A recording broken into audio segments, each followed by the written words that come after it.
Nancy, are we forcing professional sports back? I remember when I talked to Ice Cube, the founder of the Big Three, and he made a decision that we were going to shut it down for this year. When I look at Adam Silver, he's the greatest commissioner in sports. He's unbelievable. I know they're preparing to restart, to do the best they can. They cannot control the virus.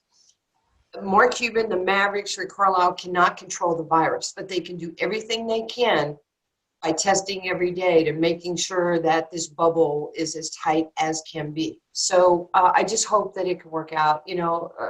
I want to see basketball more than anybody. Would you play? I mean, that's a simple question. Nancy Lieberman, right now, would she play with the pandemic where it is right now? I would because I would give it a go and hope that I'm physically strong enough. If I were to get the virus, that it would be like a bad cold or flu, but I would follow protocol. I know there's going to be some special tributes to honor the Black Lives Matter movement. What are your thoughts on where this movement stands, how important it is for our nation right now, and where it needs to go? I think it's important to have a contract with Black America addressing, racial inequality, and maybe, of course, we have to have specific changes regarding policing in America. I've been on these calls with senators and councilmen and congressmen the last couple of weeks. I finally got on the end of the call and I said, I got to be honest with you. People on this call are talking about op-eds.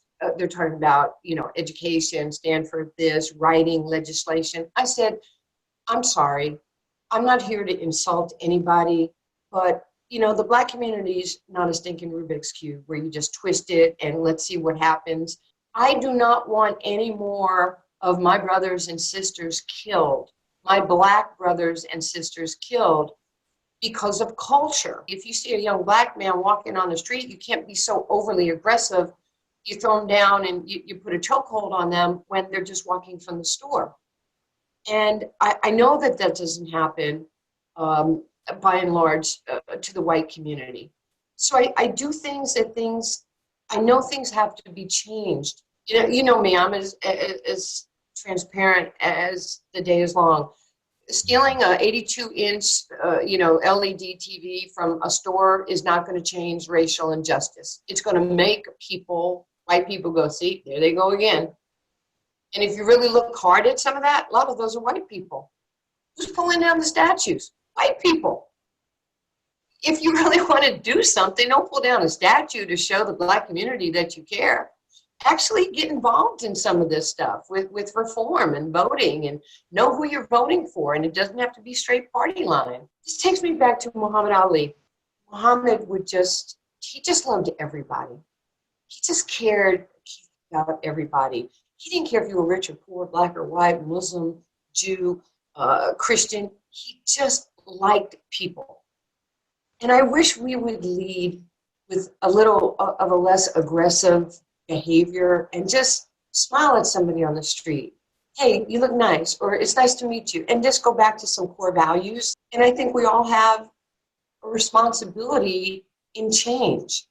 But we have to feel like we can do it in our own homes and then take it out to the real world. Nancy, in the midst of this conversation, you have mentioned the personal relationship you had with the greatest Muhammad Ali, with Warren Buffett, and with Ice Cube. How expansive is your Rolodex? I never would have thought from playing basketball, 40 years later, I'd be on the front lines of doing things like this. Obviously, Ali, we were very dear friends, for over 40 years.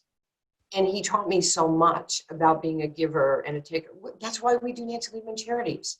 That's why we've sent 70 African-American kids since 2012 to college. Nancy, when are we going to see a female head coach in a male-dominated professional sports league? When's that going to happen? It has happened on one level. Obviously, Ice Cube hired me.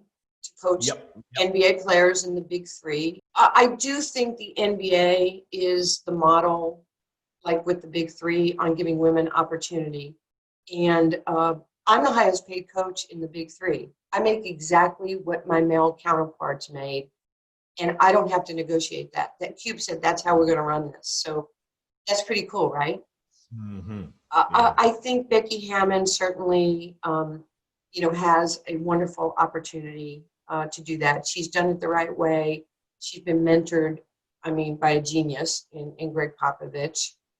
Rick Carlisle is the president of the NBA Coaches Association.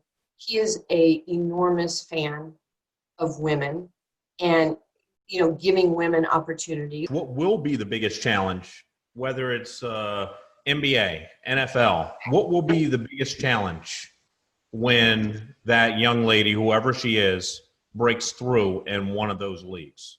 Wait, maybe it could be an old woman. Why does it have to be young? Just kidding.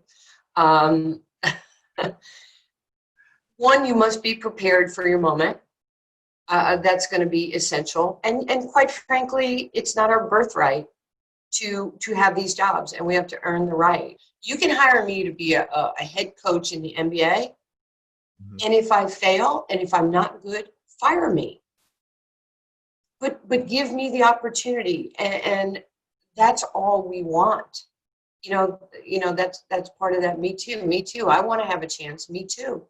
I want to show that I know what to do. If you had to look into a crystal ball, what will we see first? Will we see a female head coach in one of the major 4 North American sports leagues, or will we see a female president?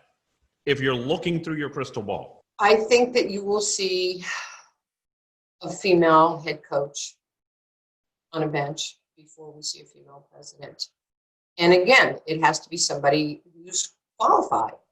I'm not going to vote for a woman just to say I voted for a woman. I'm going to vote for a woman because she is qualified.